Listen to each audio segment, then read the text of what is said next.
सिसकती जिंदगी के पीछे की क्या है सच्चाई।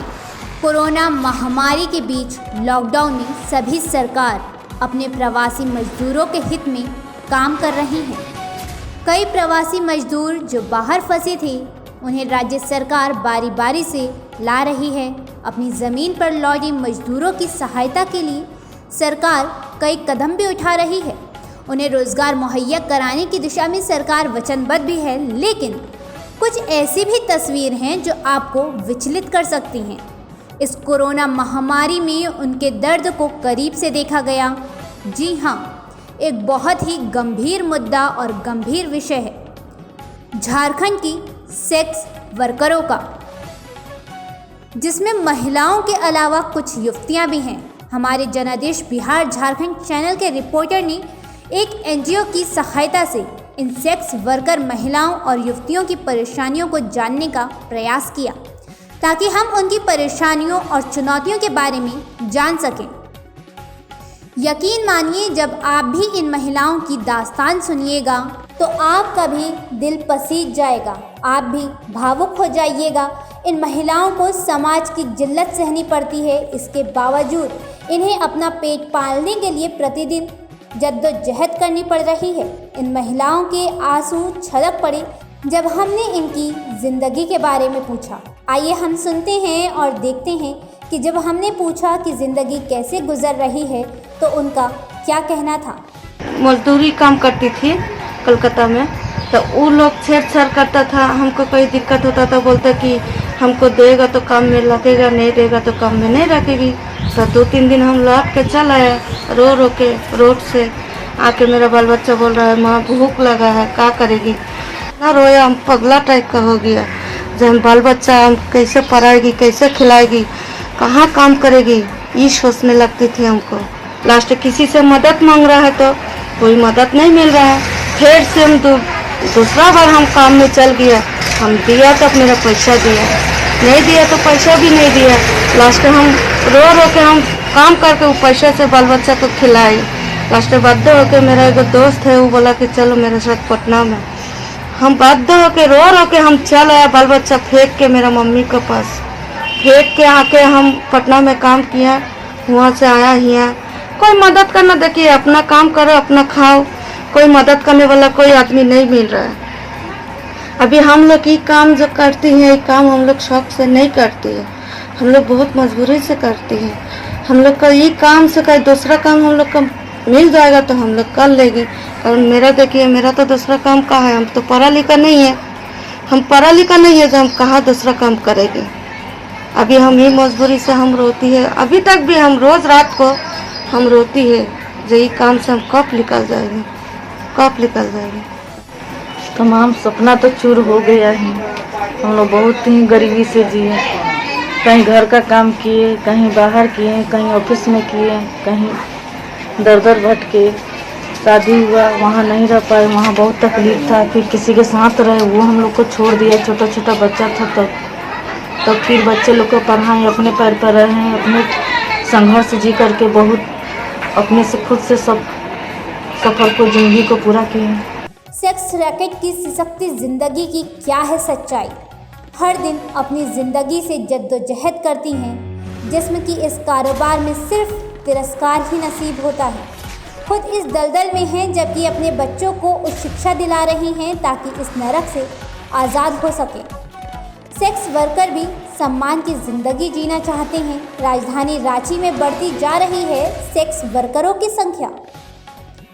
सेक्स वर्करों की दुखद दास्तान सुनकर महागामा की विधायक दीपिका पांडे सिंह भी भावुक हो गईं। आज हम बिल्कुल अलग खबर से रूबरू कराने जा रहे हैं, जो समाज में हम सबके बीच रहते हुए ऐसे काम करती हैं जिससे इन्हें घृणा दृष्टि से देखा जाता है। हमारे समाज में सेक्स वर्कर एक कुरीति के रूप में व्याप्त हैं, फिर भी कुछ महिलाएं इस काम को करने के लिए मजबूर हैं।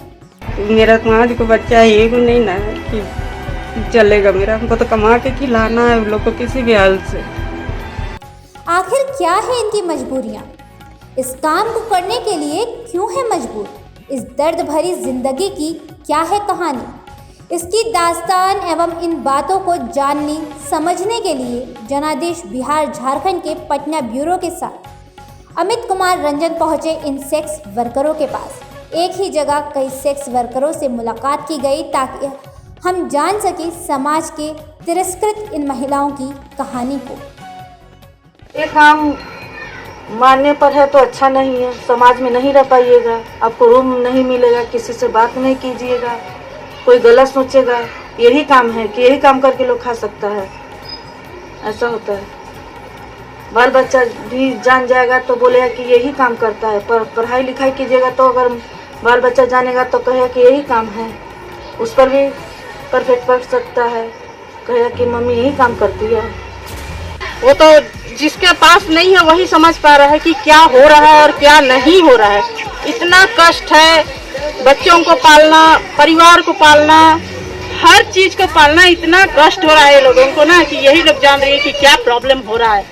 लेकिन इसमें सरकार को नहीं, सरकार तो दे रहा है लेकिन हर एक जगह वो चीज नहीं पहुंच पा रहा है जहाँ पे पहुंचना है, वहाँ पे नहीं पहुंच पा रहा है। प्रॉब्लम तो है, सभी को है। मुलाकात की गई कुछ ऐसे सिर्फ सेक्स वर्करों से जो अपनी ढलती उम्र के कारण रोजमर्रा का काम भी नहीं कर पाती। उनकी आर्थिक स्थिति इतनी बदतर कि खाने की व्यवस्था करना भी अब इनके बस की बात नहीं। वहीं कुछ युवतियां सेक्स वर्कर का काम करती हैं पर अपनी पहचान छुपाकर। जब उनसे बात करने की कोशिश की गई तब उन्होंने कैमरे के सामने आने से मना कर दिया, लेकिन अपनी बातें ऑफ द कैमरा खुलकर बताएं।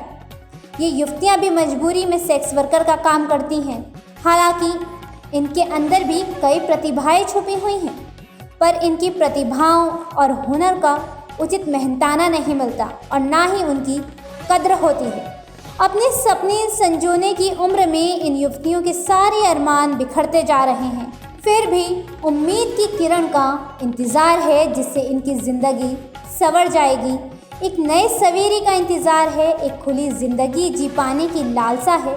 बहुत ही दर्द भरी है इनकी ज़िंदगी। सेक्स वर्कर के पीछे की कहानी बहुत ही भयावह है।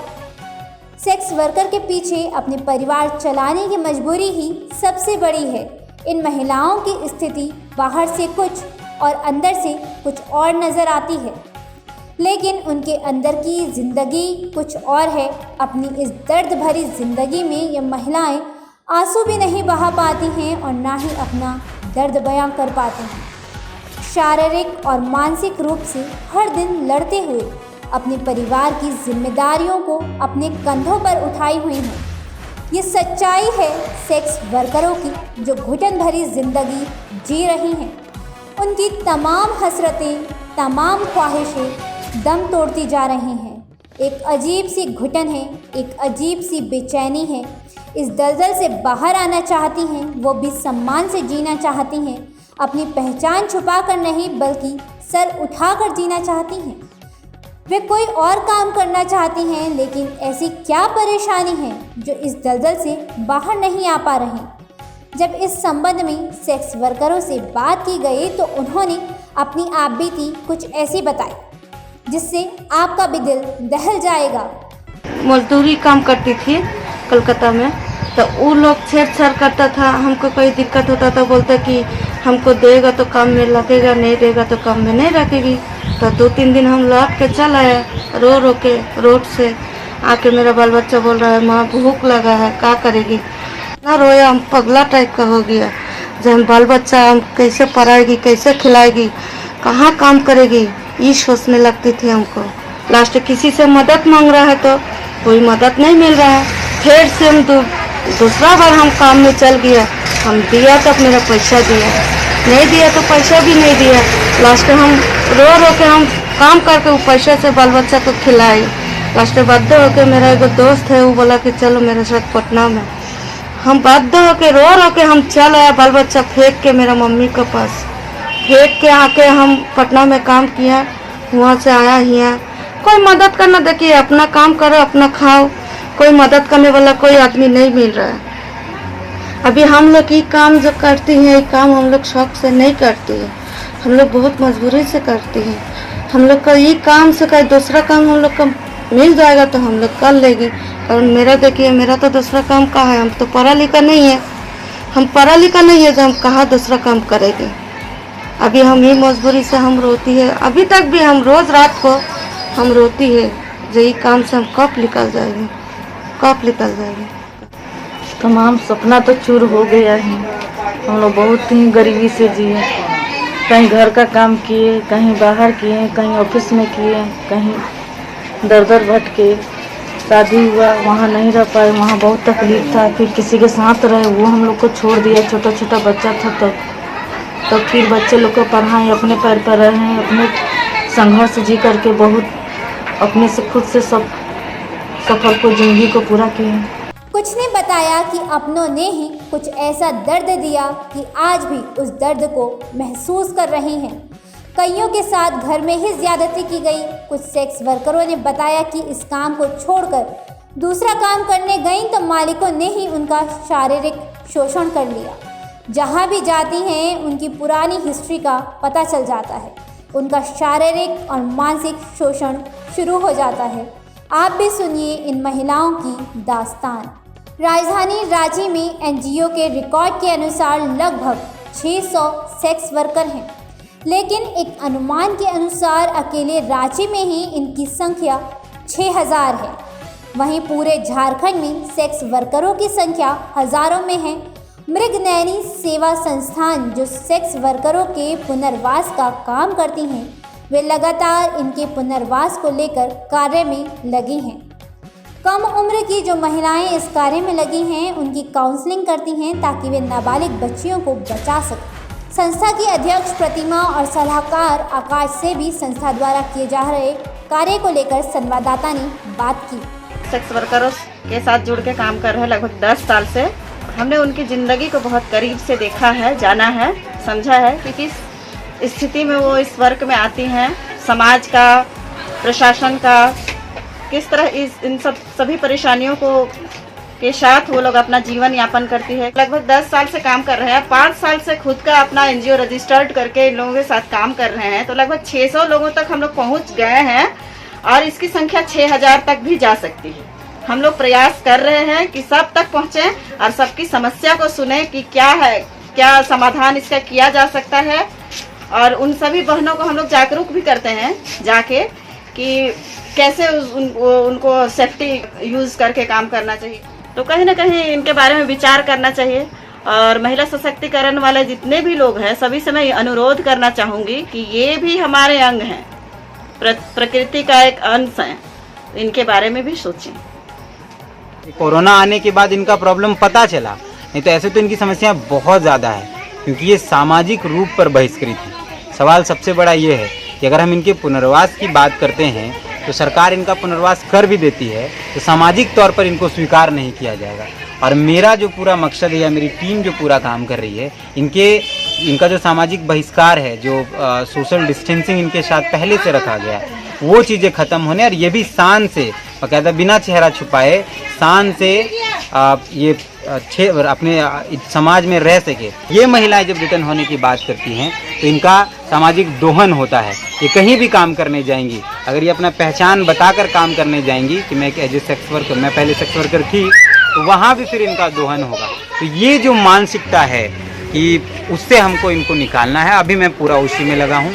कई लोगों ने हाथ मदद के लिए बढ़ाए हैं आगे, और ये लड़ाई थोड़ी लंबी है लेकिन जीत है, ये हम जानते हैं। उन्होंने बिना समय गंवाए समाचार संकलन स्थल पर ही आकर मुलाकात की। इतनी अधिक संख्या में सेक्स वर्करों को देखकर चकित हो गई।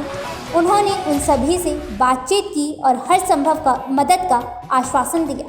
अपने बीच एक महिला विधायक को देखकर सेक्स वर्करों को कुछ ढाढ़स बंधी, एक आशा की किरण दिखाई दी कि अब ज़रूर कुछ अच्छा होगा। बहरहाल समाज के इस वंचित वर्ग के लिए सभी को आगे आना होगा, तभी ये सेक्स वर्कर समाज की मुख्य धारा से जुड़ पाएंगी। किसी से भी बात कर लीजिए, इनमें से मुझे नहीं लगता कोई भी इस काम को करना चाहती हैं और स्वेच्छा से इसमें किसी न किसी मजबूरी की वजह से वो हैं। हमारी तरफ से यह पहल होनी चाहिए कि इनको इसके अलावा काम का ऑप्शन दिया जाए और उसके तरफ भी हम लोग काम करेंगे। महिला होने के नाते मैं समझ सकती हूँ कि ये किस परेशानी से गुजर रही होंगी।